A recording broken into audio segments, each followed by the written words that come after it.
بسم اللہ الرحمن الرحیم۔ السلام ناظرین، پروگرام نیوز نائٹ میں آپ کا میزبان نجم علی خان، اور پروگرام کا آغاز کریں گے بارشوں سے، سیلاب سے، اور بھارت کی طرف سے آبی جارحیت شروع کر دی گئی ہے، اور جو اطلاعات دی جا رہی ہیں وہاں سے اگرچہ اس سے پہلے کہ ہم بات کریں کہ بھارت کی طرف سے جو پانی آ رہا ہے اس سے جو سیلاب آ رہا ہے، ہم اس سے بھی پہلے بات کریں گے سندھ طاس معاہدے کے حوالے سے۔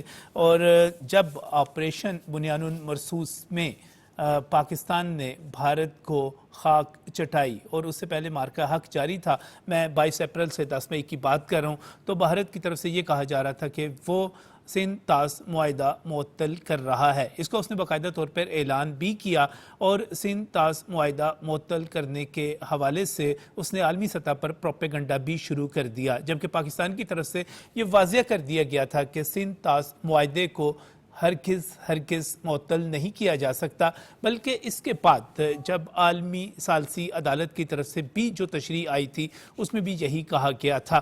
اب جب بارشیں شروع ہوئی ہیں تو بھارت کی طرف سے ایک یا دو نہیں بلکہ 3 مرتبہ پاکستان کو باقاعدہ طور پہ آگاہ کیا گیا ہے کہ وہ پانی چھوڑ رہا ہے۔ اس وقت بھی جو صورتحال ہے، جو دریائے ستلج کی بات کر لی جائے یا دریائے راوی کی بات کر لی جائے، دریائے چناب کی بات کر لی جائے، تو ان دریاؤں میں بھارت کی طرف سے پانی چھوڑا جا رہا ہے۔ NDMA کی طرف سے یہ وارننگ جاری کی جا چکی ہوئی ہے کہ وہ دریا جو کہ بھارت سے آتے ہیں وہاں پر اونچے درجے کا سیلاب ہوگا۔ اس کے ساتھ ہی لاہور، گجرانوالہ، گجرات، راولپنڈی، آزاد کشمیر اور گلگت بلتستان میں بارشوں کا الرٹ بھی جاری کیا گیا ہے۔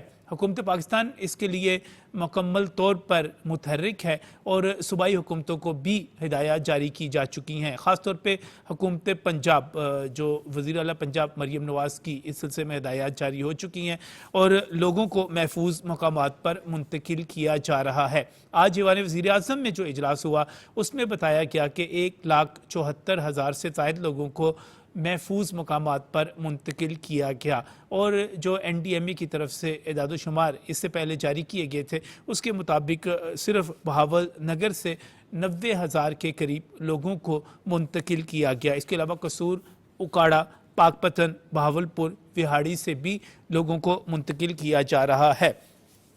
اس وقت حکومت جو ہے یقینی طور پر آپ کے ساتھ ہے، آپ کی مدد کرنے کے لیے تیار ہے۔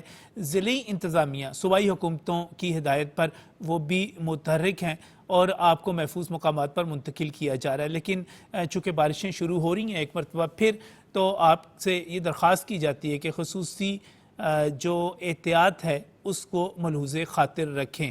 سب سے پہلے آپ اپنے مکان کے بارے میں، اپنے جو گھر کے بارے میں اس کی ایک مرتبہ انسپیکشن کر لیں۔ اگر کہیں پر کسی جگہ سہارے کی مرمت کی ضرورت ہے تو وہ فوری طور پر اس کا بالکل انتظام کر لیا جائے، یا متعلقہ حکام کو اس حوالے سے آگاہ کر دیا جائے۔ اور اس کے ساتھ ہی آپ سے یہ بھی گزارش کی جاتی ہے کہ بچوں کی نقل و حرکت کو خاص طور پہ محدود رکھیں۔ جب بارش ہو رہی ہو تو غیر ضروری طور پر باہر نہ نکلیں، اور بارش کے دوران بجلی کے کھمبوں یا ایسے جو دیگر تنصیبات ہیں، جو آلات ہیں، ان کے حوالے سے بھی احتیاط کی جائے۔ اللہ تعالیٰ سب کو محفوظ رکھے۔ اس وقت ایک مرتبہ پھر بارشوں کا الرٹ موجود ہے، ایک اور سپیل جو ہے وہ آ رہا ہے، لیکن اگر آپ تھوڑی سی احتیاط کریں گے اور اللہ تعالیٰ کا کرم شامل حال رہے تو انشاءاللہ تعالیٰ ہم اس مرحلے سے آگے نکل جائیں گے۔ ہم چلیں گے ایک ایسے ٹاپک کی طرف جو کہ بارش کے حوالے سے نہیں ہے، جو طوفان کے حوالے سے نہیں ہے، سیاسی ٹاپک ہے، اور ایک سیاست میں ایک بھونچال اور ایک آپ یہ کہہ سکتے ہیں کہ چھوٹا سا طوفان، چائے کی پیالی میں طوفان برپا کرنے کی کوشش کی جا رہی ہے۔ پاکستان تحریک انصاف کی بات کرنے جا رہا ہوں، مسلسل زوال کا شکار ہے، ٹوٹ پھوٹ کا شکار ہے، استعفوں کی دھمکیاں جو وہ سامنے آ رہی ہیں، اور یہ بھی ہوا ہے کہ پاکستان تحریک انصاف کی سیاسی کمیٹی نے اپنے ہی بانی کے احکامات کو تسلیم کرنے سے بھی انکار کیا جب اس تک یہ احکامات پہنچے کہ محمود اچکزئی کو اپوزیشن لیڈر مقرر کر دیا جائے، اور اس کے ساتھ ہی یہ احکامات بھی پہنچے کہ جو ضمنی انتخابات ہونے والے ہیں ان میں حصہ نہ لیا جائے۔ اس پر پوری پارٹی تقسیم ہو کر رہ گئی، اور سیاسی کمیٹی نے نہ صرف اپنے بانی کو یہ پیغام بھیجا کہ آپ یہ فیصلے جو ہیں ان کو تبدیل کریں، یہ فیصلے درست نہیں ہیں، اور اس کے ساتھ ہی جو اگلا مرحلہ آیا وہ اطلاعات یہ تھیں کہ آپس میں تو میں تک ہوئی، اور اس تو میں کے بعد پارٹی کے سیکرٹری جنرل سلمان اکرم راجہ مستعفی ہونے کے حوالے سے انہوں نے باقاعدہ طور پر ٹویٹ کر دیا، لیکن اس ٹویٹ کرنے کے بعد جو پارٹی کے چیئرمین ہیں انہوں نے کہا کہ مجھے تو کوئی استعفیٰ نہیں ملا، اور اس کے بعد کہا گیا کہ یہ استعفیٰ واپس کروا دیا گیا ہے۔ آج جو تازہ خبر آئی ہے، نئی اطلاع آئی ہے، اور چائے کی پیالی میں ایک طوفان کھڑا کرنے کی کوشش کی جا رہی ہے، وہ یہ ہے کہ پاکستان تحریک انصاف کے قومی اسمبلی کے ارکان جو مختلف پارلیمانی کمیٹیوں کا حصہ ہیں وہ ان سے مستعفی ہو جائیں گے۔ اب سوال یہ ہے کہ مستعفی ہونے کا فائدہ کیا ہوگا؟ اس پر یقینی طور پر ہم ماہرین کی طرف جائیں گے، لیکن جو لوگ قومی اسمبلی کی کارروائی کو سمجھتے ہیں، جانتے ہیں، ان کو اچھی طرح علم ہے کہ قومی اسمبلی کی کمیٹیاں ہوں یا سینٹ کی کمیٹیاں ہوں، ان میں بالعموم حکومتی ارکان کی ہی اکثریت ہوتی ہے، اور یہ اکثریت اسی تناسب سے ہوتی ہے جس تناسب سے حکومت اور اپوزیشن ایوان میں موجود ہوتی ہیں۔ اب اگر پاکستان تحریک انصاف کے ارکان وہاں سے مستعفی ہو بھی جاتے ہیں تو اس کا نقصان صرف اور صرف پاکستان تحریک انصاف کو ہوگا، اور اسی طرح یہ نقصان ہوگا جس طرح ان کو اس سے پہلے مشورہ دیا گیا تھا کہ آپ قومی اسمبلی کو نہ توڑیں۔ پاکستان تحریک انصاف کو مختلف ماہرین نے یہ باقاعدہ طور پہ مشورہ دیا تھا، اور اس کے بعد جب قومی اسمبلی توڑی گئی، سپریم کورٹ آف پاکستان سے وہ بحال ہوئی، اور اس کے بعد ان کو مشورہ دیا گیا تھا کہ آپ خیبر پختونخوا اور پنجاب کی اسمبلیاں نہ توڑیں، اس سے آپ کو سیاسی طور پر نقصان ہوگا، مگر وہاں پر پھر اسمبلیاں توڑی گئی۔ ایک مرتبہ پھر غلط فیصلہ کیا جا رہا ہے۔ مسلسل غلط فیصلوں کے نتیجے میں اس وقت پارٹی جو ہے وہ تباہی کا شکار ہے، اور کس کے پاس جا رہی ہے؟ علیمہ خان کا گروپ مضبوط ہوتا چلا جا رہا ہے۔ یہ کیا صورتحال ہے، اس پر بات کریں گے پروگرام کے پہلے حصے میں، اور جو بغاوت ہو رہی ہے اس پر خاص طور پہ اظہر جاوید صاحب کا میں مشکور ہوں، سینئر تجزیہ کار ہے، ہمیں جوائن کر رہے ہیں۔ اظہر صاحب السلام علیکم۔ جی وعلیکم السلام۔ اظہر، یہ کیا صورتحال بنی ہوئی ہے؟ پی ٹی آئی مسلسل زوال کا شکار، ٹوٹ پوٹ ہے، استعفوں کی دھمکیاں ٹویٹ کیے جا رہے ہیں، پھر واپس ہو رہے ہیں، پھر آپس میں لڑائیوں کی خبریں آ رہی ہیں، پھر یہ خبریں آ رہی ہیں کہ جناب ایک مرتبہ پھر آپ پارلیمنٹ میں پہلے مرحلے میں اب کمیٹیاں چھوڑ دیں۔ یہ کس قسم کے سارے فیصلے ہو رہے ہیں، اور پاکستان تحریک انصاف کی اس سیاسی حکمت عملی کو کس طرح دیکھتے ہیں آپ؟ بہت شکریہ نجم صاحب۔ دیکھیے کہ پاکستان تحریک انصاف کی کوئی سیاسی حکمت عملی نہیں، ان کی صرف یہ ایک ہی حکمت عملی ہے، وہ جلاؤ گراؤ انتشار کی سیاست ہے۔ یہ وہی سیاست ہے جو 2014 سے دھرنوں سے شروع ہوئی تھی، اور اب بھی وہ یہی چاہتے ہیں کہ اسی سیاست کے سہارے آگے بڑھا جائے۔ لیکن آپ نے دیکھا کہ 9 مئی کو ہونے والے سانحے نے اس سیاست کو ہمیشہ کے لیے دفن کیا۔ پھر 26 نومبر کو ہونے والے جو واقعات ہیں اسلام آباد میں، انہوں نے اس بات پہ مہر لگا دی کہ پاکستان تحریک انصاف کی جو انتشار کی سیاست ہے وہ اس سے آگے نہیں سوچتی۔